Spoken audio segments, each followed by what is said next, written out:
I am Aisa Ali and you are watching Syed News HD. Now we have some important news from Rawalpindi. As per ISPR, General Syed Asim Munir, Chief of Army Staff, NIM visited Wana, South Waziristan district, where he received a comprehensive briefing on the prevailing security situation, ongoing counter-terrorism operations and development initiatives.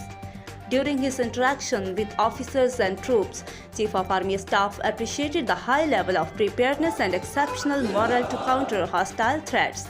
He reaffirmed Pakistan Army's unwavering commitment to thwarting the nefarious designs of hostile forces and their facilitators.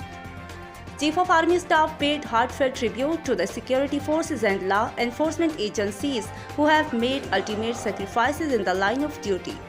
He emphasized that Pakistan Army will continue to provide steadfast support and technical assistance to law enforcement agencies, particularly KPK police, to enhance their capacity. Chief of Army Staff also acknowledged the pivotal role of the people of Khyber Pakhtunkhwa in maintaining peace and advancing various projects under the South Waziristan Integrated Development Plan. He underscored Pakistan Army's dedication towards leveraging its resources for the prosperity and development of the people of KPK.